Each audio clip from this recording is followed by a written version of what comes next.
आइए दोस्तों, सुनते हैं एक सुंदर कहानी, सबसे बड़ा दानी।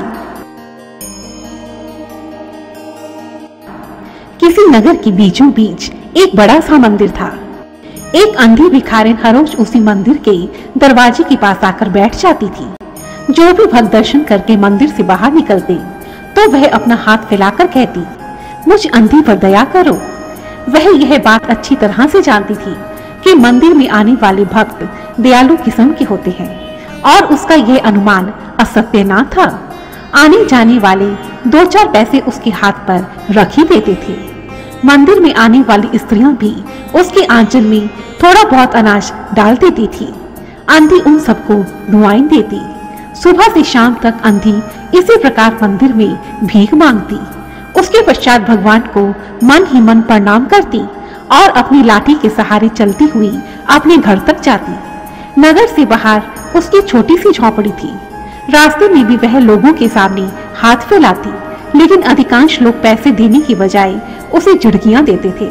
लेकिन तब भी अंधी निराश न होती और उसकी याचना बराबर जारी रहती। कुछ देर के बाद जैसे ही वह अपनी झोपड़ी तक पहुंचती, एक 10 वर्ष का लड़का उछलता कूदता आता और माँ कहकर उससे लिपट जाता था। अंधी टटोल कर उसके माथे को चूमती।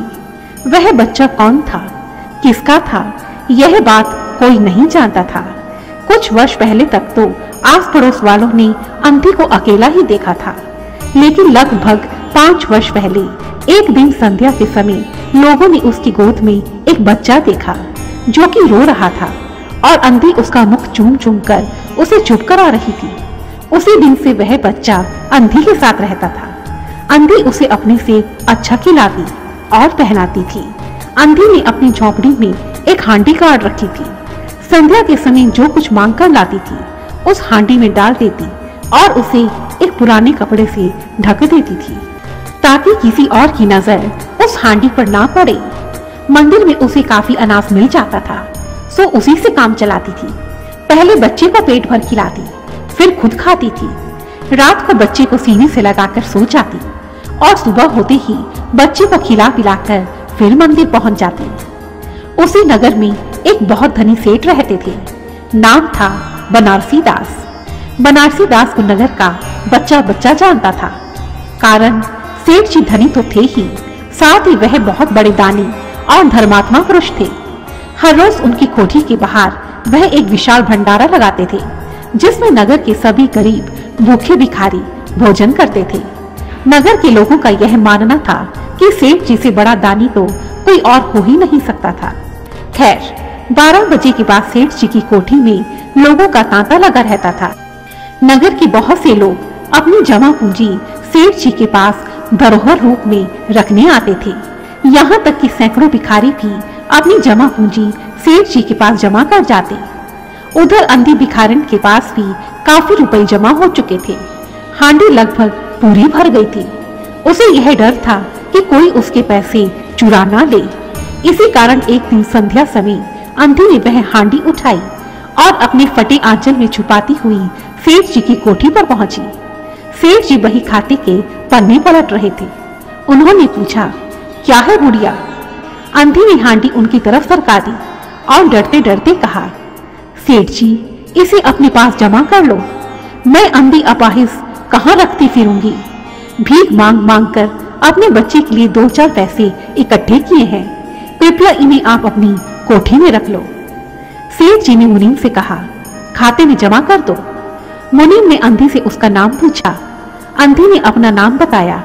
मुनीम जी ने नकदी गिनकर उसके नाम से जमा कर लिए और अंधी सेठ को आशीर्वाद देती हुई अपनी झोपड़ी में चली गई। इस बात को धीरे धीरे 2 वर्ष भी बीत गए। एक दिन की बात है, अंधी के बेटे को तेज बुखार आ गया। अंधी ने दवा दारू और झाड़ फूंक से भी काम लिया, टोना टोटका भी किया, लेकिन सब कुछ बेकार गया। लड़के की हालत दिन पर दिन खराब होती चली गई। यह देख अंधी रोने लगी।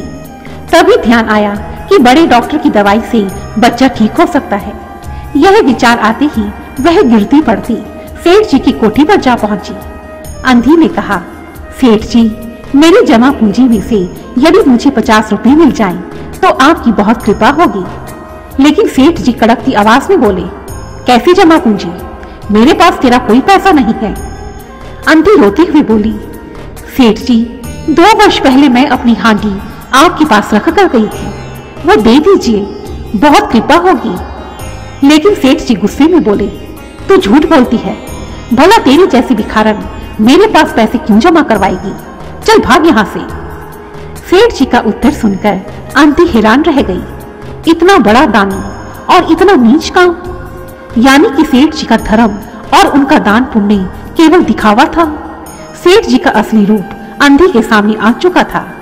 लेकिन बेचारी अंधी आखिर क्या करती, सो लाठी टेकती आंखों में आंसू लिए वहां से चली गई। उधर बच्चे की हालत और बिगड़ने लगी। अगले दिन बच्चा बेहोश हो गया। अब तो अंधी फूट फूट कर रोने लगी। रह रहकर उसे सेठ जी पर बहुत क्रोध आ रहा था। तभी उसने बच्चे को गोद में उठाया और ठोकरें खाती गिरती पड़ती सेठ जी की कोठी पर पहुंची और उसके दरवाजे पर धरना देकर बैठ गई। बच्चे का शरीर बुखार से तप रहा था। अंधे को बाहर बैठे देखकर नौकरों ने सेठ जी को इसकी सूचना दी। सेठ जी बोले, भगाओ उस अंधी को। नौकरों ने अंधी को जाने के लिए कहा, लेकिन वह तो टस से मस नहीं हुई। अब हार कर सेठ जी को बाहर आना पड़ा। बाहर आते ही वह अंधी को डांटने लगे, लेकिन तभी उनकी नजरें अंधी की गोद में लेटे उस बच्चे पर पड़ी। सेठ जी ने ध्यान से देखा कि बच्चे की शक्ल बिल्कुल उनके बेटे मोहन से मिलती थी। 7 वर्ष पहले उनका मोहन किसी मेले में खो गया था। उसकी बहुत खोज करवाई, लेकिन वो कहीं नहीं मिला। सेठ जी को याद आया कि मोहन की जांघ पर एक लाल रंग का निशान था। यह याद आते ही उन्होंने उस बच्चे की जांघ देखी और वो ये देखकर हैरान हो गए कि बच्चे की जांघ पर भी वैसा ही लाल रंग का निशान था। अब तो सेठ जी को पूरा विश्वास हो गया कि यह बच्चा उन्हीं का मोहन है।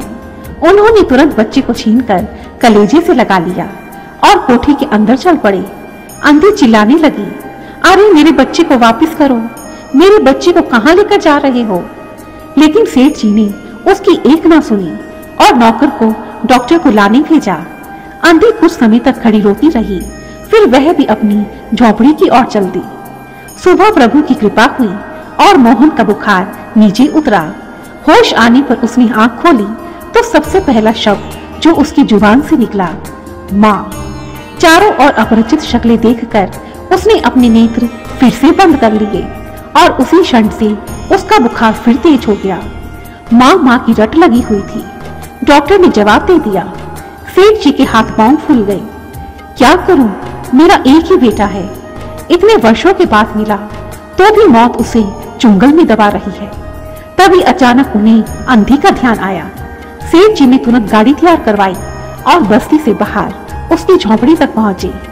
अंदर जाकर देखा कि अंधी फटे पुराने टाट पर पड़ी हुई थी और उसके नेत्रों से अश्रुधारा बह रही थी। सेठ जी ने धीरे से उसे हिलाया। उसका शरीर भी अग्नि की भांति तप रहा था। सेठ जी रोने लगे, बुढ़िया, तेरा बच्चा मर रहा है, डॉक्टर हार चुके हैं, रह रहकर वह तुझे पुकारता है, अब तू ही उसके प्राण बचा सकती है, चल मेरे साथ घर चल।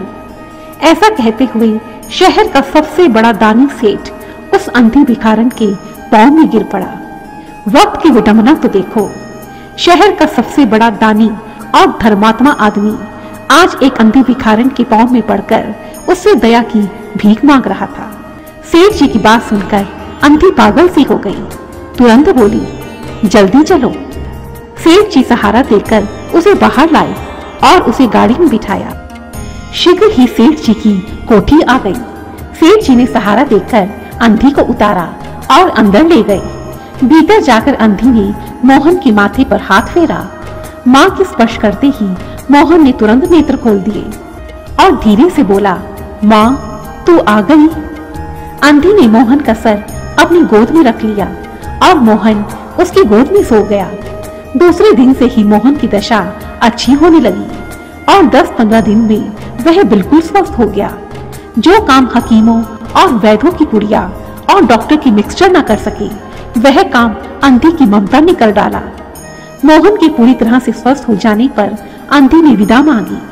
सेठ जी ने उसे बहुत कहा कि वह भी मोहन के साथ उसी कोठी में रह जाए, परंतु अंधी इसके लिए सहमत ना हुई। विवश होकर उसे विदा करना पड़ा। जब अंधी जाने लगी तो सेठ जी ने रुपयों की एक थैली उसके हाथ में दे दी और कहने लगे, यह तुम्हारी हांडी के रुपए। मेरा वह अपराध। तभी अंधी ने बात काटते हुए कहा, ये रुपए तो मैंने तुम्हारे मोहन के लिए जमा किए थे, उसी को दे देना। ऐसा कहकर अंधी ने रुपयों की थैली वहीं छोड़ दी और लाठी देखती हुई चल पड़ी। बाहर निकलकर उसने कोठी की ओर अपनी आंखें उठाई और उसकी आंखों से आंसू की धारा बह निकली। आज वो एक भिखारन होकर भी सेठ से बड़ी दानी थी और उधर सेठ भी फूट फूट कर रो रहे थे। आज उसे ऐसा महसूस हो रहा था कि वह नगर का सबसे बड़ा दानी होकर भी उस भिखारन के सामने एक याचक बन गया था और वह अंधी भिखारन होते हुए भी आज सबसे बड़ी दाता बन गई थी। धन्यवाद। जय माता दी।